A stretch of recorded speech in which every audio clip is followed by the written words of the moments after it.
વાત સામે આવી છે. રાધિકાબેનનો એક ઈમેલ છે તે ઘણા બધા સામે આવ્યું છે. ઇન્ડિયન એરલાઇન્સને કંઈક પત્ર લખ્યું છે.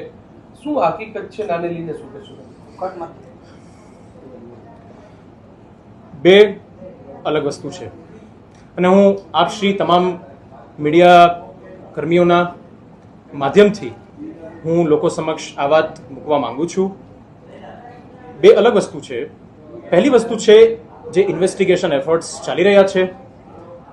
મેં આ 2 દિવસમાં વારંવાર કહ્યું છે અને ફરીવાર હું રીઇટરેટ કરીશ કે we as Rupani family we urge everyone, બધા પીડિત પરિવારોને અમે વિનંતી કરીએ છીએ કે સરકાર અને એજન્સીઓ, પછી AAIB હોય, મિનિસ્ટ્રી ઓફ સિવિલ એવિએશન હોય, DGCA હોય, તમામ એજન્સીઓ પર આપણે ભરોસો રાખીએ. તપાસનું નિષ્કર્ષ આવશે અને આપણા માન્ય વડાપ્રધાન શ્રી નરેન્દ્રભાઈ મોદી, આપણા માન્ય ગૃહમંત્રી શ્રી અમિતભાઈ જ્યારે ગુજરાતના સપૂતો જ્યારે સરકારને લીડ કરી રહ્યા હોય તેમને પૂર્ણ વિશ્વાસ છે કે સરકારી એજન્સીઓ દ્વારા જે તપાસ થઈ રહી છે એનો નિષ્કર્ષ આવશે અને આપણે બધાએ સાથ અને સહયોગ આપવાનો જ હોય અને આપીએ જ છીએ. બીજો વિષય જે આપણે કહ્યો, મારી બહેન દ્વારા જે ઈમેલ કમ્યુનિકેશનની વાત છે એર ઇન્ડિયા સાથેનો, તો હું સ્પષ્ટ રૂપે કહેવા માંગુ છું કે એર ઇન્ડિયા અને ટાટા ટ્રસ્ટ એ છેલ્લા 1 વર્ષથી તમામ પીડિત પરિવારો સાથે ઈમેલ કમ્યુનિકેશનમાં 1-to-1 કોરસ્પોન્ડન્સ કરી રહ્યા છે અને જે કંઈ પણ ડોક્યુમેન્ટ્સની આપ લે હોય, જે કંઈ પણ ઇન્ફોર્મેશનની આપ લે હોય એ ચાલી જ રહી છે. તો એમાં ઈમેલ કમ્યુનિકેશનમાં કશું નવું નથી. વાત આવી લીગલ ક્લેમ વેવરની, તો એના માટે રાધિકાબેને પોતાનું મંતવ્ય રજૂ કર્યું અને એર ઇન્ડિયાને એક ઈમેલ કર્યો છે અને એર ઇન્ડિયાએ, આપ સર્વેને ખબર છે, જવાબ પણ એનો આપ્યો છે. તો આ વાત એક પીડિત પરિવાર અને એર ઇન્ડિયા એરલાઇન્સ વચ્ચેનો એક પ્રાઇવેટ મેટર છે. તો હું આપ સર્વેના માધ્યમથી એ વિનંતી કરું છું કે આ પબ્લિક ડોમેઇન પર ડિસ્કસ ના થવી જોઈએ. અને રહી વાત ઇન્વેસ્ટિગેશનની, તો we wholeheartedly support the investigation efforts. શું માનો છો, અકસ્માત હતો કે કોઈ અન્ય કારણોસર તમારા મતે? 1 વર્ષ દરમિયાન હજુ સુધી કોઈ રિપોર્ટ નહીં. બીજું, ઋષભભાઈ, 1 વર્ષ થયો, કોઈ એજન્સીએ કોઈ માહિતી આપી છે અથવા તો પત્ર લખ્યો છે, એનો કોઈ જવાબ મળ્યો છે? બેનને પત્ર લખવાની ફરજ પડી છે એર ઇન્ડિયાની, તો એને લઈને કોઈ જવાબ મળ્યો છે અથવા તો બેનને પત્ર શા માટે લખવો પડ્યો? 1 વર્ષ થયું, એક પણ એજન્સી હજી સુધી માહિતી આપી નથી પીડિતોને ખાસ. કે હું 1 by 1 જે આપના ક્વેશ્ચનનો જવાબ આપું.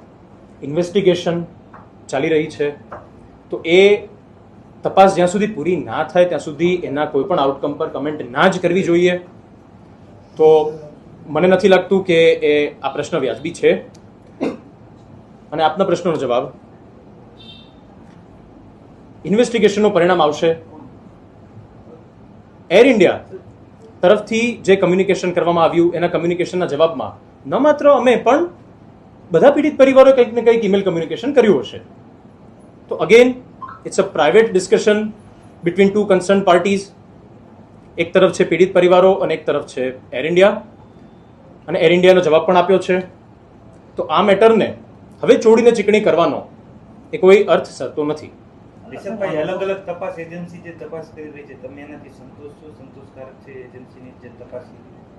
જી, મેં કહ્યું ને કે સંપૂર્ણપણે સંતુષ્ટ છીએ અને તપાસ એજન્સીઓ પર ભરોસો રાખવા માટે હું બધાને વિનંતી કરું છું.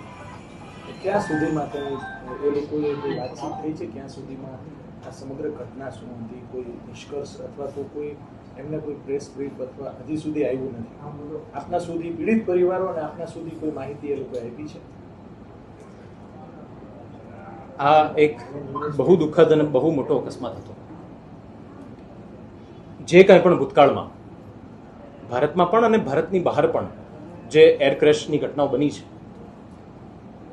એ કોમ્પ્લિકેટેડ હોય છે. એનું એનાલિસિસ કરવું, બ્લેક બોક્સ ડેટાને, કોકપિટ વોઇસ રેકોર્ડર અને ફ્લાઇટ ડેટા રેકોર્ડરને રીડ કરવું અને ઇન્ટરપ્રિટ કરવું, ડેટા એક્સટ્રેક્શન અને અલગ અલગ સિનારીઓ કે આમ હોઈ શકે તો એની થિયરીઓ તપાસવી, આમ હોઈ શકે એની થિયરીઓ તપાસવી, એ મુશ્કેલ કામ છે, કમ્બરસમ ટાસ્ક છે એજન્સીઓ માટે પણ. તો હું ફરી વખત કહું છું કે આને એક ટાઈમલાઈનમાં બાંધવી અને ઉતાવળ કરવી એનો કોઈ અર્થ બનતો નથી. જે રિપોર્ટ આવશે, જે એનો નિષ્કર્ષ હશે, એ લોકો સમક્ષ પબ્લિક ડોમેનમાં મુકાઈ જ જવાનું છે. તો આપણે નિશ્ચિંત થઈ જવું જોઈએ અને જે તપાસ ચાલી રહી છે એના પર સંપૂર્ણ ભરોસો રાખવો જ જોઈએ. એર ઇન્ડિયાએ જવાબ આપ્યો છે કે ઘણા ખરા પીડિત પરિવારોને એમને વચગાળાનું વળતર ચૂકવ્યું છે. આપના પરિવારને વળતર વચગાળાનું આપવામાં આવ્યું છે કે કેમ?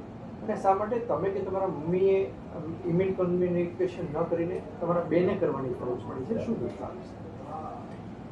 તો રિગાર્ડિંગ વચગાળાનું વળતર, અગેન હું કહું છું કે આ પરિવાર અને એર ઇન્ડિયા વચ્ચેનો એક ઓફિશિયલ અને એક પ્રાઇવેટ કમ્યુનિકેશન છે અને it should be kept private. That's what I strongly believe in.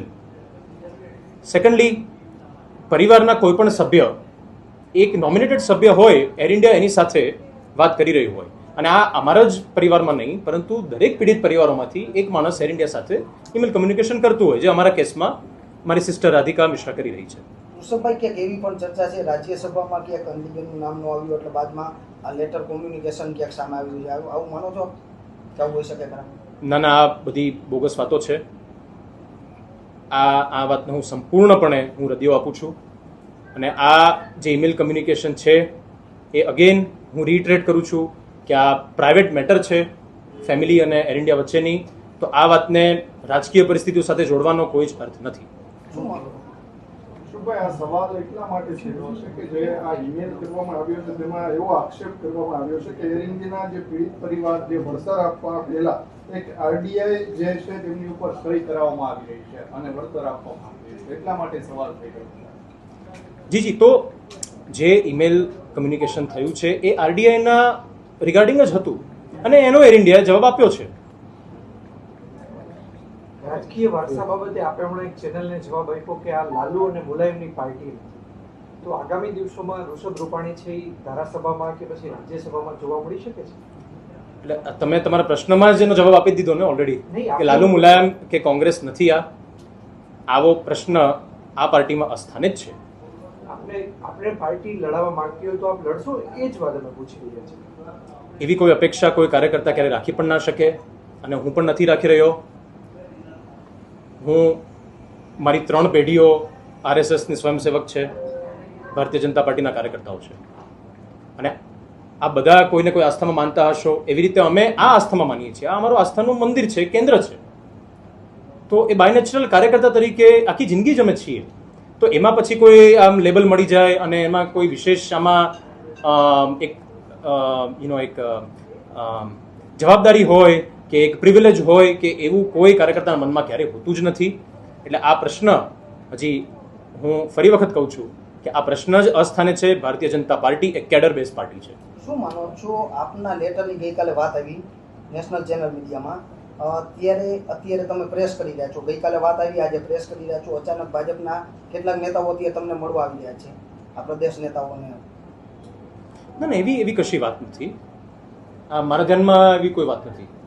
આપને મળવા નથી આવતા? ના, એવી મારા ધ્યાનમાં કોઈ વાત નથી. અને 12 જૂન છે, પપ્પાને 1 વર્ષ પૂર્ણ થઈ રહ્યું છે. વિજયભાઈ રૂપાણી સાથે, પપ્પા સાથે ભાજપના અને સંઘના નેતાઓએ, સ્વયંસેવકોએ, હું 30 વર્ષનો છું તો મારાથી પણ વધારે સમય સુધી કાર્ય કર્યું, એટલે એક લાગણી હોય, સ્વાભાવિક છે. તો એ બાને મળવાનું હોય, 1 વર્ષ પૂર્ણ થયું છે એટલે બેસવા આવતા હોય અને ફોનમાં વાત થતી હોય, એ જ. બાકી આ મેટરને અને આને કોઈ સંબંધ છે નહીં.